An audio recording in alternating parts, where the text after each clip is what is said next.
Hi, everybody. Hello and welcome to the Midnight Creepout. I'm your host and treat mistress, Jessica Bryant, and here with me is the lovely Benjamin Scurria. Hey Ben, how's it going? It's going all right. I was already a little uneasy about this week because it freaks me out. But that opening, Matt did such a good job with that. It is so scary. I know. I love it. Yeah, it's a very American Horror Story. It's very like unsettling. I am already scared, Mlav. Yeah, the Mothman. In case I didn't want to, jump right in, but in case you don't know, from the giant Mothman behind us, that's what we're doing this week. And I know nothing about him other than what I've seen in the Richard Gere movie, and that is enough to scare the bejesus out of me. So this one's really unsettling to me. Good. I'm glad. So you're ready to get creeped out then. Excellent. And I hope everyone in the chat is also ready to get creeped out. So yeah, as Ben has foreshadowed, and this scary Mothman background has foreshadowed, tonight we delve into the tale of Mothman, a cryptid who I feel like is probably like the third most well-known cryptid out there behind Bigfoot and the Loch Ness Monster. So Ben was asking me, what is a cryptid? So a cryptid is a creature that may or may not be real, right? It's sometimes people call it a cryptozoological. Yes, I've heard that. Okay. Yeah. Okay. So cryptid is just like the lingo for it. Yeah, like mammal, bird, insect, cryptid. Gotcha. So are cryptids believed to be like sort of lost evolutionary steps or something? Yeah. Well, maybe not evolutionary steps, but they are. Cryptids are creatures that are could be biologically real in the real world. So like a unicorn is not a cryptid, right? Because like unicorns definitely do not exist. And but the Loch Ness Monster, Bigfoot, the Yeti, the Jersey Devil, Mothman, Chupacabra. Yes, the Chupacabra is a cryptid. Yeah. So yeah, that's what that is. So all right, cool. So I personally feel like Mothman is probably the third most famous or most well-known cryptid that exists. I could be wrong, because apparently you didn't know a whole lot about Mothman, but you did know about the Chupacabra. So I know about the Chupacabra. I didn't even know Mothman was a cryptid, nor did I know Chupacabra was, though, to be honest. So Bigfoot and Loch Ness Monster up here, and then I think there are a few vying for third. Yeah, I hear you. Okay, so so like you said, a lot of people have only heard about Mothman through the Richard Gere movie in 2002 called The Mothman Prophecies. So it sounds like you don't know a whole lot about Mothman other than the movie, right? Correct. All right. I meant to watch the movie this week, but I didn't get to, but I did watch the trailer. And I've seen the movie. I saw the movie like a long time ago when it first came out when I was in high school. Should we show the trailer? I guess we can't. We can't show the trailer. Let's not show but everybody watch the trailer because it's really good. Yeah. Don't watch right now. Yeah, I was watching it today, and I was like, there's like a close up of like a phone, and it just says ringing on it. It's like, oh man, that is so 2002. Nobody has a phone like that anymore. So if that wasn't creepy enough, I think the digital readout just said ringing. Yeah, yeah, because it's like a house phone, But no just in case you can't hear it. Yeah, right. It's ringing. So Ben, would you say that you are a believer in cryptids in general? Yeah, I would. I think again, I've got a pretty open mind to things, and I believe sure, yeah, I believe it makes perfect sense to me that something could be living, especially in like the vast wilderness somewhere, or in a vast underground or underwater cave system. Right. Using the two best examples that I know, like those both make like perfect sense to me. Right. Yeah. Like it would be abnormal for sure, but like an abnormality that makes evolutionary sense. Yeah. So, so one of the arguments people often make about cryptids possibly being real is that there are real animals now that people thought were cryptids.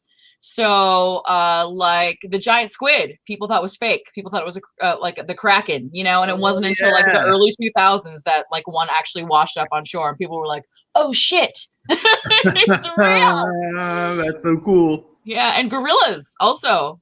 Gorillas and like the billy ape is like one of those things that people talk about in the cryptid realms on the you know. Billy ape.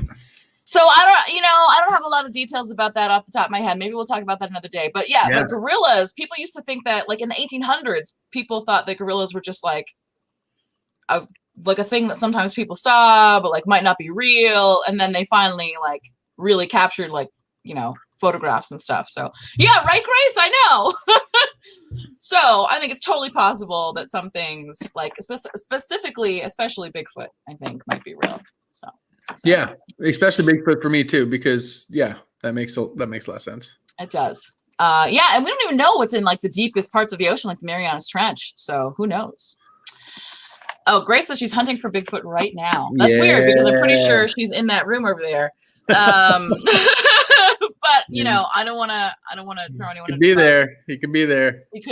Oh my God, he could be right there. Holy shit. So we, you know, the first episode we were trying to like open up a Zoom so people could tell us their own stories or what they thought about cryptids and that kind of stuff. But we didn't get a chance to do it because we kind of mentioned it too late and like nobody got into it. But Ben, do you want to give us the details on how to get into the Zoom? Yeah. So, and maybe this is a terrible idea, but I think it's great. We're going to post the Zoom link in the chat. We're probably not going to go to it. In fact, we're not going to go to it until later in the show, and that'll be when you can hop in to the Zoom to ask a question or tell your own cryptid story. We'd love to hear from you. So I'm not going to post it now because otherwise I think everybody's going to be trying to get in. I've got a waiting room on it, of course, because I'm not that dumb. So, but yeah, wait for that later in the show. We're going to throw it into the chat and then hop into the show and ask us questions or tell us stories. That'd be really cool. Yeah. Don't make me be the only scaredy cat. All right, let's get creepy. All right. Okay. So on November 15th, 1966, 4 people saw something that would make a small West Virginia town by storm. I'm already tripping over my words. It's been a long week. So some call Mothman a harbinger of death. Others a hallucination or a hoax. We may never know what really happened on that fateful autumn evening, but I'll give you all the details and you can decide for yourself. So this story, actually, I found out today, this sighting that I'm about to tell you about, which is usually seen as the first Mothman sighting, actually was not the first one. There was one 3 days before. So I'll tell you about that too. You've already made me shiver. This is the worst. We haven't even gotten into it. I love it. It's so fun. Right. I think that's one of the things I love about the show is that every time I do the research, I find like something new that I didn't know before. Like it happened with the Phoenix Lights too. So that's fun. Okay. So, I should pull up my slideshow. You got the slideshow going? Yeah, absolutely. So here's the slideshow. All right, here we go. That's Mothman. My God. Yeah, that's an artist's rendition of Mothman. Okay, so let's see if this works. Okay. So this all takes place in Point Pleasant, West Virginia. This is where Point Pleasant is on a map of West Virginia. So you can see it's on the kind of like the northwest edge, kind of. Yeah, it's right on the border. And so the Mcclintock Wildlife Management Area, which is the top circle there, outside of Point Pleasant, West Virginia. I think it's about 6 miles north of Point Pleasant. It seems like an unassuming park where fishermen gather year-round at shallow man-made ponds. Its densely wooded areas are home to all kinds of plants and wildlife. But during World War II, it was the site of something much darker. Oh, what? I know, right? Here we go. An 8,000-acre wooded area known as the TNT area was formerly home to a munitions plant where explosives were manufactured and stored for use by troops during the war. The explosives were kept in concrete igloos scattered around the area, but after the war, the buildings were abandoned. The remnants of the storage areas are creepy all on their own, And they were even featured. Nope. They were even featured in Fallout 76, the video game. So Fallout 76 is like, it's like an alternate timeline of reality where the world was destroyed by nuclear fallout, right? And it takes place in West Virginia, and this area is like one of the places on the map that you can get to. In 1979, fishermen in the TNT area reported that chemicals had been left to seep into the ponds, causing it to be labeled an environmental disaster. By 1983, the TNT area was among the country's most polluted sites. And even now, the igloos and some of their contents are still there. This is the place where Mothman was first sighted. We're gonna stay on this for a little while. We don't have to keep the slideshow up. We got a little ways to go till we get to the next picture. So should I take it out? Yeah, you can take it out. Yeah, I don't want to stare at that any longer right now. So despite the dangerous materials kept there, the TNT area was of teenagers and young adults in the 60s. On November 15th, 1966. Smoking weed in the igloos. Yeah, right? Exactly. Two young couples were driving around the area late at night just for fun, right? Steve and Mary Millette and Roger and Linda Scarberry were just out for a joyride in Roger's car. But what they saw that night changed the city of Point Pleasant forever. As the car neared the old North Power Plant, Linda saw two glowing red eyes in the distance and screamed. Roger stopped the car, which, like, someone screams, don't stop the car, right? Keep going, Roger. Keep going, right? Roger. Roger, what are you doing?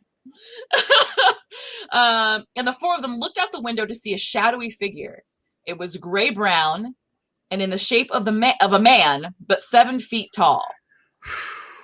As they looked closer, they realized it had no arms or head, and that it had wings folded high up on its back. It was clear that this was no ordinary bird, and it began to shuffle towards them. Wait, no arms or head, so where were the red eyes coming from? I don't know. That's what they said. No eyes or head. Like, maybe, like, so it's often pictured... The wings could be things. Yeah. It's often pictured as, like, there's, like, no neck. It's, like, more like there's no neck, and its head just kind of comes out of its little shoulders, and it's got, kind of like that first picture I showed you. It has no neck. The Mothman Shuffle thing. Yeah. Yeah, the Mothman Shuffle. So, exactly, Grace. He's a mutant. That's what some people think. So, at first, all four of them stared at the creature stunned, but soon decided they should get out of there fast. They took off at a high speed to get away from the creature and headed back towards Highway 62. To their surprise, the creature appeared on the road in front of them. No. And rose vertically into the sky. They said the being had a 10-foot wingspan. For reference, a bald eagle has at most a 7.5-foot wingspan. So it's fucking huge, right? Like me as a human, I have almost a 6-foot wingspan, almost. Yeah. And this thing had a 10. That's fucking insane, right? Yeah, that's insane. Okay, so the two couples said it didn't flap its wings as it rose, and it was, quote, gliding above and behind the vehicle. The creature bizarrely did not flap its wings as it flew. They also reported that it made a noise like a record playing at high speed or the squeak of a mouse. The creature chased the car down the highway as the terrified couple fled at speeds up to 100 miles per hour. Fortunately, as they neared the more populated area of Point Pleasant, it disappeared. So, yeah, Point Not So Pleasant, Kit Tempest. Thank you for that. Mothman! Yeah, I'm going to find me a Mothman. So at first, Linda Scarberry wanted to immediately report it to the police. But the others in the car were concerned that no one would believe them. So wonder why. Yeah, I know, right? And they also weren't sure what they saw, right? So they pulled over to the side of the road. They talked about it. And what is like a crazy, I don't think I would ever do this. But they decided that they should go back and take a second look. So they all pile back into the car, turn their asses around, and go back towards the Mcclintock wildlife area. The same night? Yes. Yeah. Yes. And this all takes place between like 11:30 and midnight on the 15th. So, so after discussing it, they decided that it must have been a bird, right? Obviously, it had to have been a bird, and decided it would be best to go back and get a second look. To their horror, the creature was there on the side of the highway, Highway 62, stumbling through a field. Steve Millett said, quote, "We went downtown, turned around, and went back, and there it was again. It seemed to be waiting on us. When the headlights of the car landed on the creature, it rose up into the air vertically and disappeared above the tree line." So obviously at this point, right, the four of them know that what they saw was not a bird, right? This was not a fucking bird. And so they went to the courthouse to file a report. It's midnight. It's a small town. I guess they don't have a sheriff's, like a police station. So everything is just in the fucking courthouse in Point Pleasant. So they go to file a report. So Sheriff George Johnson and Deputy Millard Halstead took their report. Halstead knew the couples and thought that they seemed sincere. So he knew them because it was a small town. So like you kind of know everybody, right? They're not the kind of kids to drop that acid. Yeah, right? Yeah. So, but what's more compelling to me is that they put the four witnesses in separate rooms and had them write down the details of their encounter, and their accounts were strikingly similar. They matched. So, you know, if this was just like a story that people made up, right? Like when you get them all separated, what always happens is it falls apart, right? That this guy says it was 10 feet tall, and this guy says it was 7 feet tall, and this person says it has red eyes. This person said like it flapped its wings when it flew, you know? But their accounts were exactly the same. By 2 a.m., police were investigating the area, but found nothing other than a mysterious dust cloud and a hoof-like footprint in the sand. I included the hoof-like footprint, but I think it's kind of dumb because there's a bunch of farms around there, and it was like probably a fucking cow. I don't have a picture of the footprint. Oh, okay, got you. Oh, I thought you said you included it. No, I agree. Oh, no. And the dust cloud sounds real thin too. Right, yeah. Seriously. What does that even mean, a dust cloud? Yeah, I don't know. But Linda Scarberry was so upset by the event that she was treated for shock.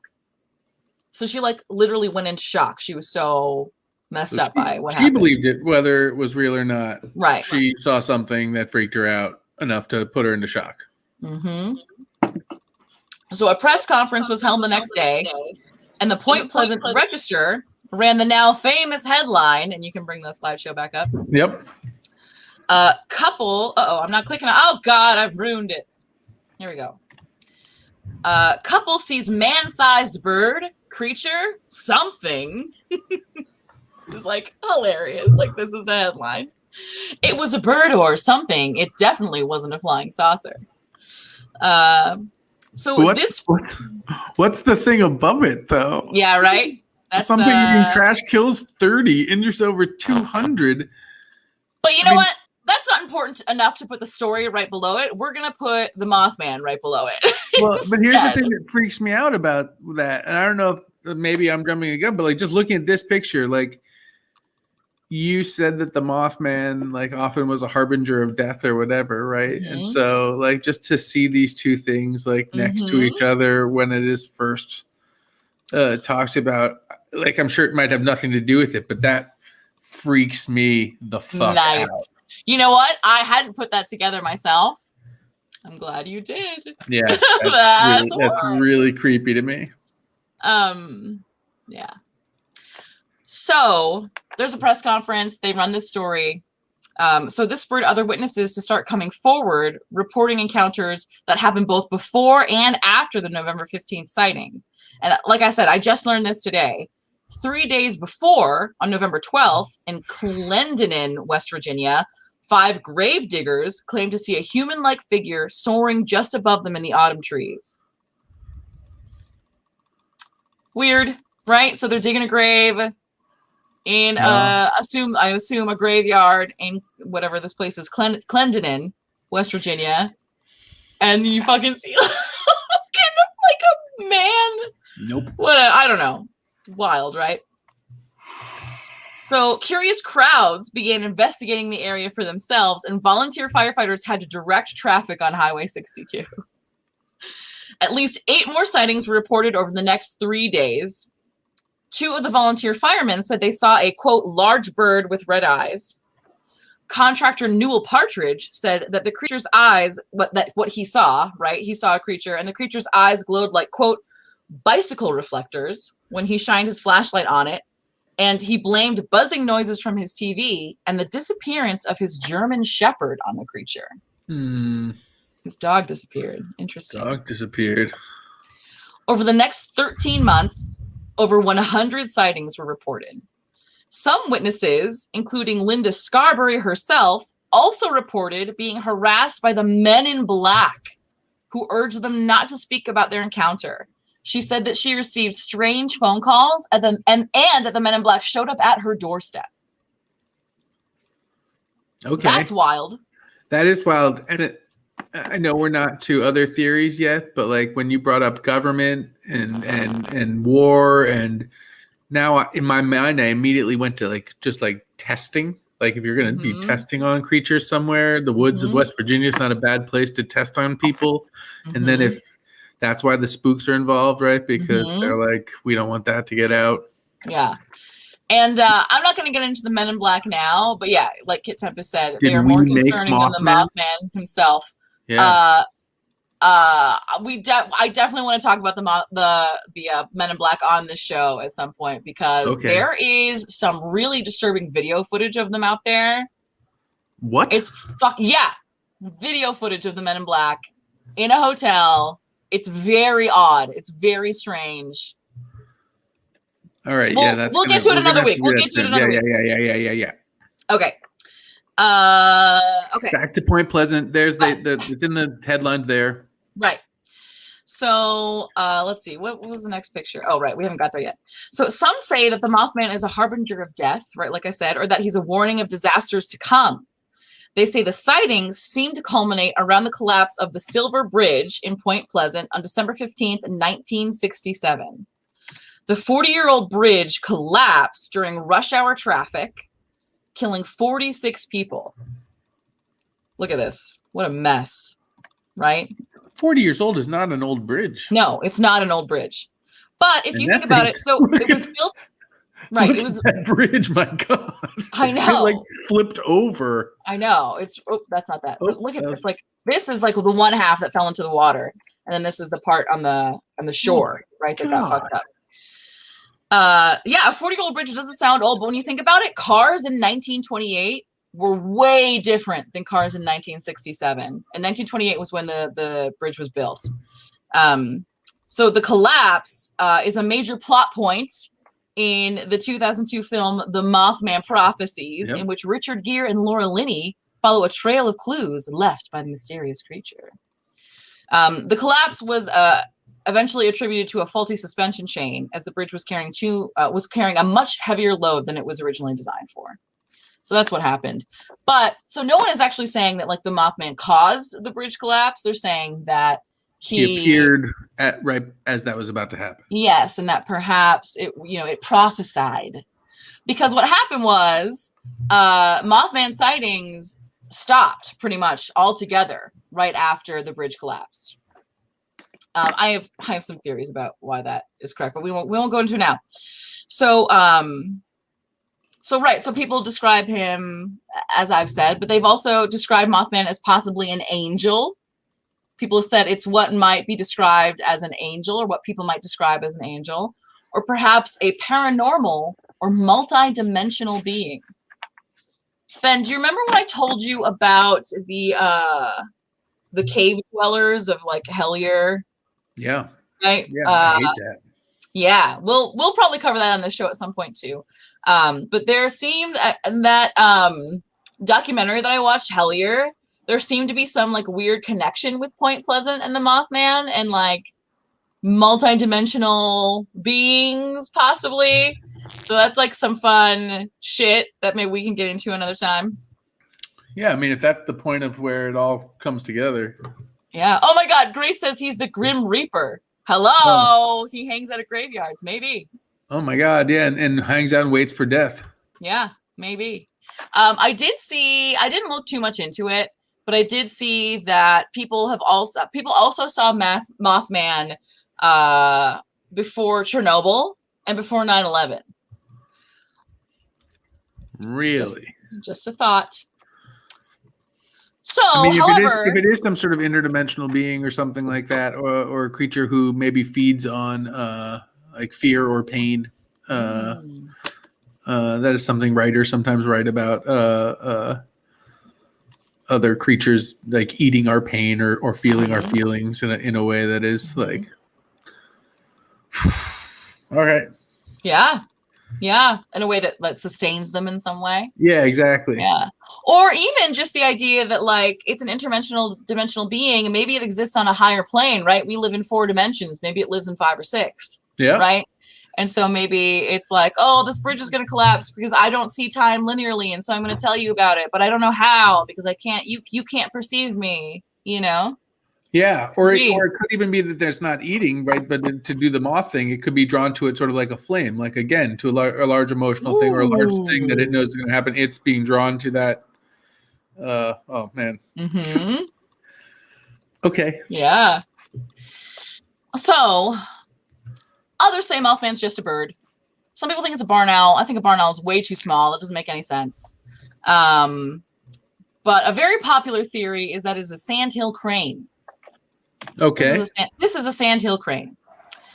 So Dr. Robert L. Smith was an associate professor of wildlife biology at West Virginia University at the time of the original sighting, and lent his expertise saying the descriptions that people gave fit the sandhill crane. So the sandhill crane stands about 4 feet tall, has a wingspan of about 7 feet, and has large red fleshy areas around its eyes. Although the sandhill crane is not native to the area, Smith said the bird may have wandered away from its normal migration route. So here is a map of, where it lives, right? So you can see where it winters, where it lives year round, where it stops, where it breeds, its migration path. But what you'll notice is that West Virginia is not part of any of that, right? So the entire state of West Virginia is left out. And if you take a look at this, these are sightings of a sandhill crane between 2016 and 2021. And it's just like almost the entire state of West Virginia. There were 10 sightings of sandhill cranes. You know what I mean? So it's possible. Also, a sandhill crane has a gigantic neck, and they said this thing has no neck. Right, exactly. So this is definitely the most popular skeptics theory, but there are some big differences between the sandhill crane and the descriptions the two couples gave. So the neck, right? But the sandhill crane definitely flaps its wings when it flies, right? It doesn't just lift off vertically into the air as if a giant white bird, not a giant black bird. Right. It's white. It's not brown or gray. It cannot fly 100 miles per hour, right? Yeah, right? We tried to make one fly. It was a bad idea. It didn't work. It didn't work. We put it on a leash. It was real bad. Yeah, we learned the hard way. We were just fling. Yeah, that bird does not have a head, but also I saw, I think on the Audubon website, its call does not sound like a squeak, but instead a loud rolling trumpeting sound. Not what they heard. Right. Also, it only stands just over 4 feet tall at its largest, and it weighs about 10 pounds. What the couples described was 7 feet tall, which is almost double the size of a sandhill crane. Yeah, no. And they said it was the size of a man, like the shape of a man. So, right? Yeah, it's not a sandhill crane. I don't think it's a sandhill crane. Shout out to Abolish the Senate, though, for the WKRP in Cincinnati reference. I can't see it. I thought sandhill cranes could fly. And they can fly, but they don't flap their wings. Or they do flap their wings, but Mothman does not. Right, exactly. Exactly. So, obviously, there have been more sightings. There's all kinds of crazy stuff. BuzzFeed Unsolved did an episode in 2018 about the Mothman where they went to Point Pleasant and they, went around and they were talking to people. And they talked to a woman. I believe she works at a pizza place that sells a Mothman pizza. And she said Mothman pizza. that someone she knows, their mother claims to have fought off the Mothman as it was trying to steal her baby. What? Yeah. So Tina Talent asks, what's on a Mothman pizza? The answer is everything. It just looks like a Mothman. I'll say this right now, really quickly. I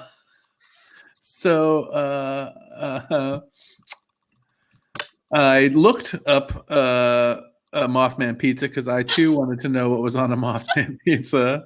What do you got? And there are lots of images of it. Yeah. And there it is. That's a Mothman pizza. There's his eyes, and I don't know what the green peppers are supposed to represent, but like you can see, there's all of them look exactly the same over here on the left. So that is what a Mothman pizza looks like. Well, we'll get into why the Mothman pizza exists here in a minute. Here, bring my PowerPoint back up. So, what's next on here? Oh, right. I messed up. We don't want to look at that one yet. Okay, so in 2016, oh no, that's the wrong one too. Okay. In 2016, the Mothman was sighted again in Point Pleasant.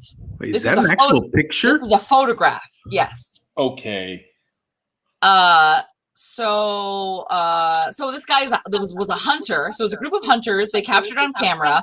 The man whose camera it is said that he saw something jumping from tree to tree as he was driving on Route 2 near Point Pleasant, West Virginia. The man insisted that these photos are not doctored, and that he had just moved to town for work and didn't even know about Mothman. Didn't even know that it existed. So these are this almost looks like a guy with a jetpack or something. Yeah, that one looks real weird to me. The first one is the like that one. I'm trying to see how that could be a bird. Flying squirrel or something, you know? Yeah, but it's hard to make like sense of how big it is, really. You know what I mean? Yeah. Like, there's not a lot to put it up against to be like, the sense of scale. Like that just looks like an owl. Yeah, or a bat or something. Or a bat or something. But I mean, cool pictures. Fuck, that one freaks me out because that one really does look like legs and then a wing. Yeah, right, and a little head poking out. Creepy. Yeah. Okay. That one's pretty cool. In 2017, there was a rash of Mothman sightings in Chicago. And I just so happened to be living there at the time. Sadly, I did not see Mothman myself. I remember our friend, Bryce Reed, was also living there, or it still lives there, but was living there at the time. And I remember him posting on Facebook about it, getting real excited. And so there's been over 100 sightings between 2011 and today. Over 120 sightings. Is that what I said? Yeah. And there's a few photos. This photo is the most popular one. It's a kite. I think this is a kite. I'm pretty sure this is a kite, but this is a picture that people. Or a flying squirrel. Yeah, I mean, so a lot of the sightings are by the beach. You can see, obviously, a lot of them. I was going to say that's a daytime sighting, which is really interesting and different. Yeah. Again, I'm pretty sure that's a kite because I've seen a kite very similar to that on the beach before. But still, 120 sightings in the Chicago area. That's kind of weird, right? People have described it as a giant bat or an owl man. You know, people who don't know what Mothman is, right? They don't know to describe it that way. And like I said, the sightings mostly occur around the lakeshore. These sightings are featured in the 2019 film Terror in the Skies, which is an in-depth look at the history of encounters with massive winged creatures in Illinois. So here you can see a pterodactyl creature, the Mothman, maybe a barn owl Mothman type of creature, and then a thunderbird, which is another cryptid that people talk about, an ancient... Yeah, thunderbirds are extinct. Argentavis type bird, yeah. But there's a lot of lore about them in Native American culture. Yeah. So it's possible, that they may still exist. Every once in a while, people see them. Okay, so we're wrapping up this part of the show. If you have questions or comments or your own cryptid story, you're gonna want to jump into that Zoom. Yeah. So, Let's throw the Zoom in the chat, and we're gonna if you have a story about a cryptid, or if you've got a question for us, hop in, and we'll see how it works. You can be our inaugural guest. Yeah, which I love. This story freaks me out. Before I put that in there, I do want to say this. Like, this freaks me out because it is real enough that it's like nobody is getting anything out of this. There's not, though you did say there's a reason for the Mothman pizza.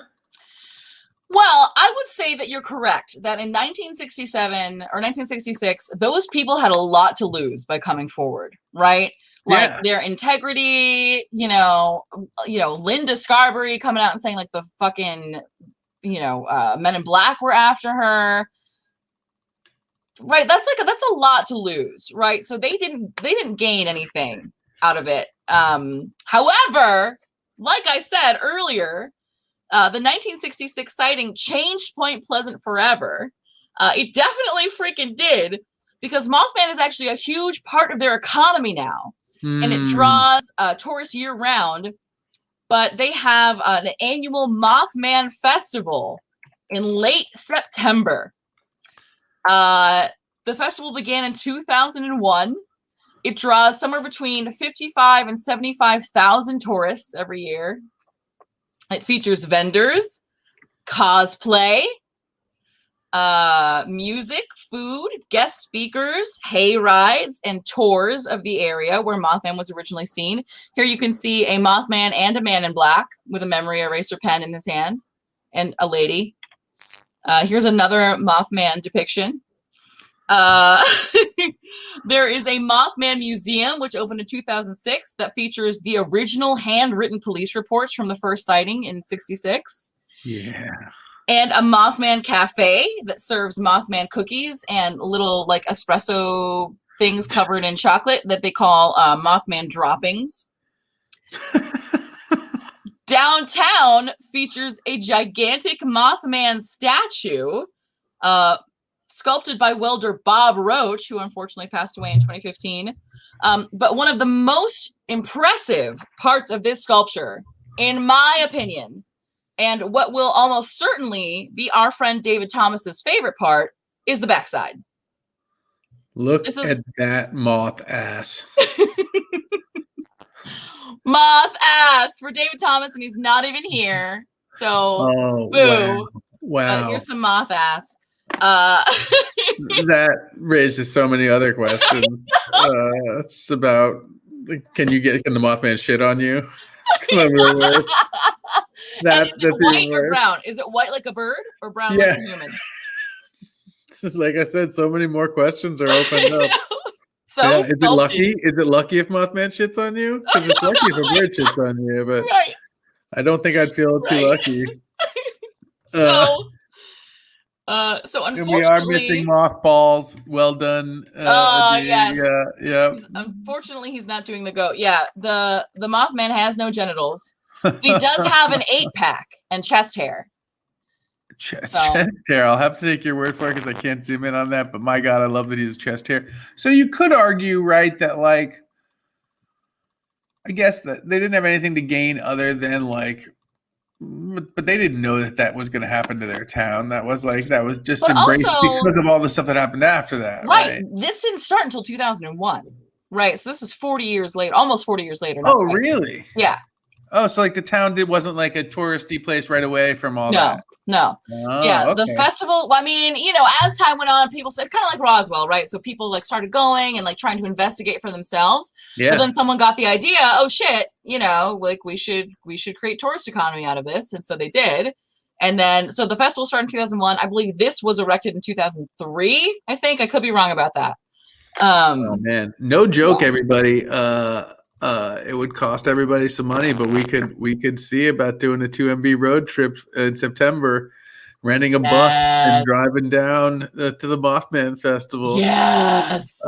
Would be real fun. We'd have to price stuff out. It'd be like a field trip. You'd have to get your parents' permission. We'd have to get like a written note. Yeah. We'd have to have chaperones. Yeah.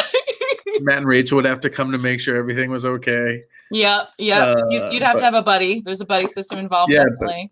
But oh my God, it would be so much fun. We're already having people. Yeah. I know. Grace is in. M-Lab's in.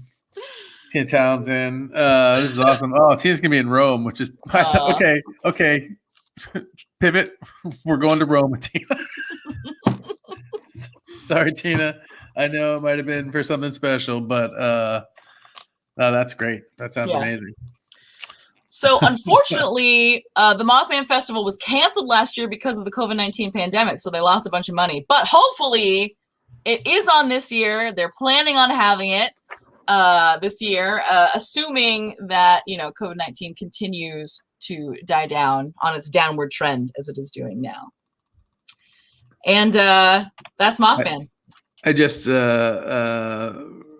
figured out a flaw perhaps in our plan to get people to join our Zoom. This happens in real time, the show. But as I thought about it, I was like, I can't put links in the chat. Oh yeah, you'd have to put it in the Discord, maybe. You have to put it in the Discord. Let me see if I can pull up the Discord on my computer. This is real time, everybody. We're doing live streaming. Yay! Live TV. I know I can Discord on my phone, but I don't think I'm logged in on my computer. I'm not even. Let's see here. Man, these candles make me hot. I open my window, but I'm fucking dying in here. It's like so hot over here. Also, everybody, this is a good time to say 2MB Studios has like shows 7 nights a week. So like, subscribe, pound that like button. Don't just hit it, pound it. Pound it. Subscribe. You can follow our Patreon as well. We love all of you. Also, let us know in the chat what you want us to cover. We can't promise anything, but if you're like, oh man, I hope they do this, let us know, because we'd love to know what you want us to cover and what you want us you gotta say it. To be scared about. You gotta say it. We don't know. We don't know. I don't think I'm going to be able to do this, unfortunately, which is a total bummer. Next time I will, for sure. Episode 4, we're gonna have it all locked in finally. 100%. We'll have all your. Right now, though, if anybody has any stories, or what about the StreamYard link? It's going to be the same problem, Tina. It's a link just doesn't work in the chat. But everybody, if you have a story really quickly, throw it in that chat. Let us know what it is, or if you have a question about cryptids. My question about cryptids is, like, I do feel, I guess my one, like, not like negative, like I said, I want to be a believer, right? But if we're gonna put on the cynical hat and be in cynic corner for a second here, let's get into cynical. I do feel like sightings of all of these creatures drastically reduced. Now I'm not saying, because obviously Chicago 2017, that's cell phone central, right? And yeah, I guess if you saw something for just like a second, I don't always have my phone out filming, so I totally get that as well. But I do feel, especially like, I feel like they used to get, not all the time, but footage of things more often back in the day when it was black and white and fuzzy. Now we have all these high def cameras, and we've got everything where, like, I want like a real clear shot of something, right? And it's tough. I mean, I know people are searching for Bigfoot, when it always cracks me up, those shows, because it's like, oh, we're searching for Bigfoot. Are we going to find him this season? And I was like, no, because if you had found him, we'd already know. That would be like a huge scientific, like, you couldn't hold that for sweeps. No. Right? You know what I mean? Like, you couldn't be like, let's hold back on this new creature we just found. Right? Like, we have definitive proof, but we can't talk about it. Right. Until sweeps. That'd be major news. Yeah, right. so I was like, no, you didn't. They couldn't even hold on to who Q was until the whole New York Post thing aired, right? That was on news the day that, it went up. So yeah, I'm like, where are they? And I believe, right? I truly do think the Bigfoot are staying far, far away. They can hear people coming way. Yeah. Here's the thing that people talk about all the time. Like, well, if Bigfoot exists, how come no one's ever found a corpse? Well, guess what kind of animal we also rarely find a corpse of? It's extremely rare to find a corpse of this animal. Do you know what it is? Humans? Yep, no. Humans. No, it's not humans. Oh. It's grizzly bears. Oh. Yeah, grizzly bears, I think, and black bears. It's extremely rare to find a corpse of a black bear or a grizzly bear because they hang out, where they live. We don't fucking live. And so by the time we find a corpse, it's been eaten or it's already decomposed because that shit goes fast, right? So, they don't just like crawl out into a fucking field to die. Right. So if bears get in a fight, they fight each other. Right. One gets wounded, backs off, and then crawls into the fucking woods to die. Right. It doesn't just die right there. So, like a cat, how cats, okay, so it's not like a cat, but you know what I mean? Like if cats think they're going to die, they fucking crawl under your bed and hide. Right. Right. So that makes sense. I'm not saying, but I'm saying. No, I hear that 100%. And I will say this, I did not did you read, so Max Brooks, who is a guy who wrote World War Z, has written a book called De-Evolution, which is written in the same style. It's like interview style about a lost settlement in, deep Washington and how Bigfoots were the ones who ended up or Yeti were the ones who ended up killing them. And it's Roanoke. I wish it was as good as Roanoke. Okay. That would be interesting. This was somebody like an Elon Musk type character trying to open up a high tech society on its own in the middle of the woods somewhere. Okay. And they basically plop down in the middle of Yeti territory. Okay. It's not good. It actually sounds pretty good as I'm talking about it, but it really was not. It was not. I was really bummed about it because I love Yetis and Bigfoot's different, right? Yeti is the Asian, right? Bigfoot. Also known as the abominable snowman. Yes, which was actually a mistranslation. Abominable was not a word before the abominable snowman. Yeah, I forget what the word was supposed to be. Yeah, Himalayan. Yeah, it was the Himalayan Bigfoot. That's awesome. Yeah.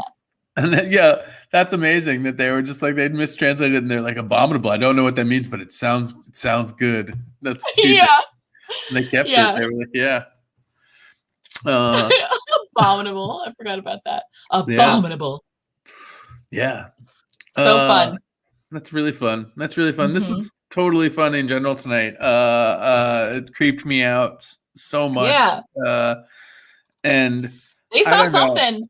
I don't know what they saw. They saw something. If it was one person, I think it was actually Roger Scarborough said if he had just seen it by himself, he never would have told a soul. But because all four of them saw it, right, they decided they would, tell someone and speak out and be like, hey, we saw this fucking crazy shit, And I always thought, okay, so they speak out, they have the press conference, all of a sudden everyone sees the Mothman, the bridge collapses, and then that's major news, and no one's talking about the Mothman anymore, and that's why no one, suddenly it stopped. Same thought process, But all of that said, then I find out about the grave diggers 3 days before, and I'm like, well, wait a minute, right? So something's going on there. I mean, it could be a sandhill crane. I don't think it was. I don't know what they saw.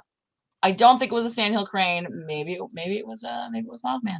I don't know. Maybe it was Mothman. Well, we have somebody in the chat already. Grace is saying she never really knew anything about the Mothman, and now she wants to go to the fest. I feel like our job is done. And TBD, nobody knows what it means, but it's provocative, and that's how I feel about Mothman. I don't know what it is, but it's provocative. Yeah. It's definitely, especially that statue's butt is provocative. You're reading you're reading Abolish the Senate's I am paragraph of a maybe both yeah. Abominable kanji means snowman, and the word that's so cool. The word meto I translated as abominable. Later I was told by a Tibetan expert that I had not quite got the force of the word meto. It did not mean abominable quite so much as filthy and disgusting. Somebody dressed in rags. Oh wow. No? So it's worse. It's worse. Abominable, not quite so much as filthy and disgusting. Amazing is right. Amazing is right. Creep Mistress Jess, this was so much fun tonight. Thank you for teaching me about Mothman. You're welcome. You're welcome. And and so this has been great. This has been fun. If you have ideas of what you would like to see us talk about next on the Midnight Creepout, put it down there in the chat, or hit me up on Facebook, and I will definitely respond to you. I still have, we've gotten through a few of the ones on the list. We did Annabelle last time. We did Mothman this time. I'm thinking maybe we go back to aliens again next time. We could talk about abductions or Project Blue Book, all kinds of good stuff. So I don't know Project Blue Book. I've never even heard of that. Project Blue Book is the government program that was set up in like the 60s, 50s, 60s, I want to say, to investigate UFO sightings. Yeah. That's pretty cool. And yes, Grace, eventually I would love to do some hauntings. I love a good old-fashioned ghost story. Yeah. That is something that really, because I definitely believe in ghosts 100%. I don't necessarily believe that in like a white sheet over, like I believe that our mind processes something that it doesn't understand, and we all see things differently, and it can be an echo of something, or it can be the image of that person. But like, I truly believe this. So ghosts freak me out. I love the idea. I saw this on like, I had already thought of this, but I saw someone like really verbalize it really well the other day on like a meme or something.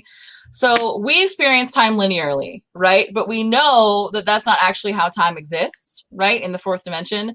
So what we could be seeing as ghosts is actually just echoes or like reflections of other points in time. Yeah. So we're seeing, people like crossing the dimension of time, right? From the future or the past. And what's cool about that is that we are other people's ghosts, right?